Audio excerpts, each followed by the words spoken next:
Randy Orton. Donc Randy Orton, je vais parler de lui car il y a beaucoup de gens, en France bien sûr, qui ne maîtrisent pas le business, qui sont offusqués un peu de son manque de présence, surtout dans le main event, dans les programmes, machin et tout. Et déjà, première chose, le dernier contrat qu'il a signé, c'est un contrat de part-timer. Voilà. Mais le truc avec Randy Orton, c'est que lui, il a une identité, un historique, un personnage qui s'est formé dans une époque bien définie, avec des codes bien définis, avec une concurrence bien définie également.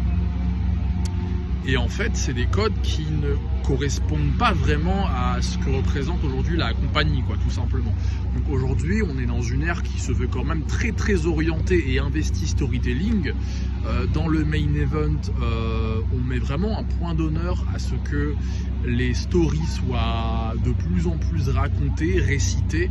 Et en fait, ça implique vraiment d'être, en général, hein, pour les mecs qui sont dans le main event, top guy, vraiment les mecs qui portent la compagnie, ça implique vraiment un très bon bagage en tant que mic worker. Et le problème, c'est que Randy Orton, c'est pas un bon mic worker.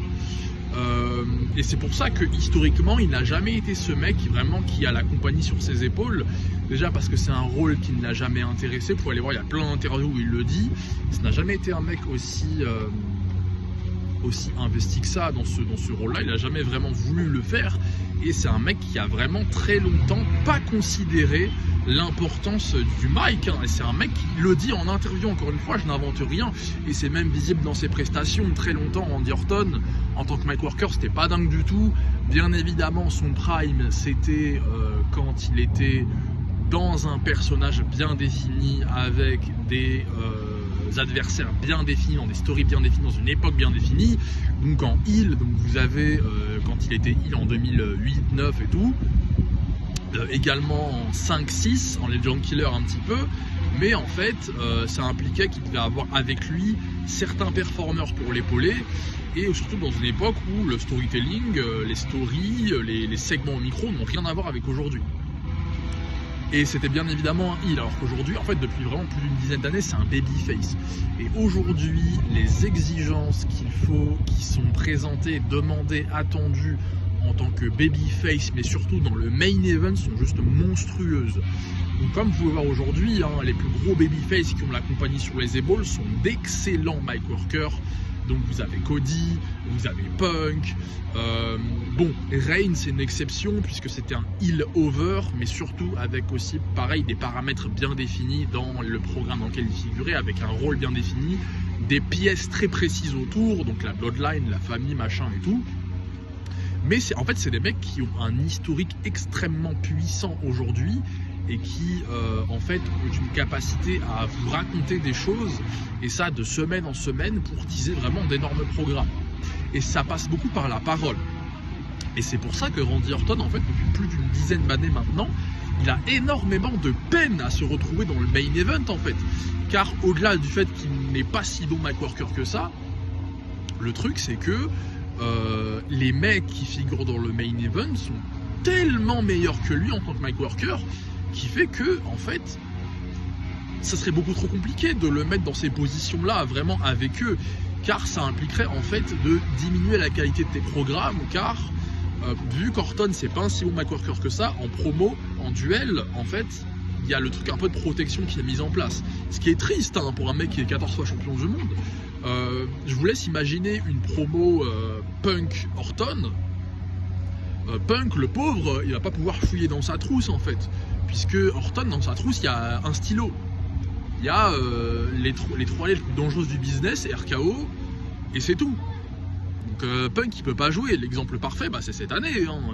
Énorme différence, stratosphérique différence entre les promos Cody Cena et Orton Cena. Cody Cena, mais c'était Rambo, c'était Terminator la promo. Enfin, c'était fusil d'assaut, Kalachnikov, mitraillette, bazooka, alors que Cena Orton, c'était bataille d'oreiller quoi. Enfin, Et c'est parce qu'en fait, Orton, il a pas le bagage pour rebondir face à des mecs aussi dangereux au micro, en fait. Et aujourd'hui, c'est ce qu'on essaie de privilégier dans le main event. Et c'est pour ça qu'il y a vraiment un énorme manque de présence dans le main event de la part de Randy Orton, hein, tout simplement. Donc, par exemple, vous pouvez le voir depuis le Covid. Bon, le Covid, c'est particulier parce qu'en fait, le Covid, il y avait vraiment très très peu de catcheurs. Et le projet pendant le Covid, c'était, McIntyre, il vient de péter. On veut faire en sorte qu'il s'affirme. Sauf qu'il n'y avait pas beaucoup de catcheurs. Et l'un des seuls qui restait, c'était Randy Orton. Randy Orton, ne me faites pas dire ce que je n'ai pas dit, c'est un énorme nom du business. Et du coup, c'est ce qui était senti et vu pour permettre à McIntyre de commencer à faire ses premiers pas. En tout cas, dans des sphères où il y a des noms déjà plus puissants. Maintenant, c'est surtout pour ça que McIntyre, ça a été un mec... c'est pour ça que Randy Orton, du coup, a été placé sur McIntyre. C'est juste que, il n'y avait pas beaucoup d'autres mondes à côté, en fait, tout simplement. Mais en fait, depuis, Randy Orton, ça a trop eu de difficulté à, en fait, monter tout seul dans le main event et être ce mec-là, en fait, que tu vas voir. Tout simplement. Tu vas pas voir Randy Orton, en fait. Il rassemble pas comme les top guys, comme les Reigns, comme les Cody, comme les Punk, parce qu'en fait, il est pas si intéressant que ça, tout simplement. Et en tant que babyface, t'es obligé d'être bon au micro, en fait, c'est obligatoire. Et c'est pour ça qu'il a trop galéré. Hein. Donc, par exemple, cette année, il a sorti la tête de l'eau de la mid-card, puisque son grand frère Cena, il est revenu, Cena Orton, voilà, et surtout parce que Cody Rhodes était champion, Legacy. En fait, ce qui lui permet de remonter dans le main event, c'est les liens du passé, parce qu'Orton, c'est un mec du passé, c'est aussi simple que ça. Et historiquement, vous le voyez dans les programmes, hein, ils utilisent que ces trucs-là, en fait, pour permettre à Orton de vraiment monter dans le main event. Maintenant, lui ne peut pas monter tout seul, y rester avec un programme autour de lui. On n'a jamais vu ça de l'histoire, tout simplement. Donc voilà plus ou moins pour Orton, hein. Voilà pourquoi c'est un mec qui figure pas sur les gros posters, notamment celui de... Il y a des gens qui m'ont dit ouais, pourquoi il est pas dans le roster, dans le poster du truc de Mania 42 et tout. Mais les gars, depuis 4-5 ans, ceux qui portent la compagnie sur leurs épaules, c'est Reigns, c'est Cody, c'est Punk, et même Lesnar est une pièce vraiment qui a beaucoup plus figuré dans le main event que Randy Orton dans des échéances plus importantes. Encore une fois, War Games, il permet énormément de rebooster le programme en termes de dangerosité, d'enjeu, d'importance, en exploitant certains liens historiques avec Reigns notamment, le truc de Paul Heyman, machin. Aujourd'hui, Paul Heyman, c'est un mec de The Vision, donc il y a toujours ce truc à exploiter là, cette route possible avec Brock Lesnar, qu'est-ce qui se passe, machin et tout, recrutement ou pas. Donc, le truc, c'est que même aujourd'hui, Brock, sa présence aujourd'hui, même dans le main event, hein, il a clairement permis de faire en sorte que Reigns puisse vraiment s'affirmer pour de bon en tant que puissance dans le main event, notamment en perdant un Mania 38, en se couchant contre Reigns. Mais c'est juste en fait un mec qui a trop peu été pertinent en tant que puissance dans le main event, et ça depuis plus de 10 ans en fait. Et c'est pour ça que Orton, vous ne voyez pas dans les gros programmes, hein. C'est juste qu'en fait, on peut pas l'y envoyer parce qu'il n'a pas le niveau, c'est aussi simple que ça. Je vous laisse imaginer des promos Cody Orton, Orton Punk, même Orton Reigns qui n'est pas si bon que ça au micro. Tous ces mecs là sont trop puissants en fait. Donc par exemple, vous regardez peut-être des matchs, des title shots qu'il a eu, Orton Gunther, c'est peut-être quasiment le pire match du premier règne de champion du monde de Gunther. Le travail de promotion autour était pas ouf, alors que Gunther est un excellent mic worker.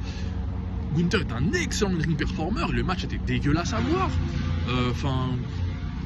Il a juste plus le niveau, et au-delà du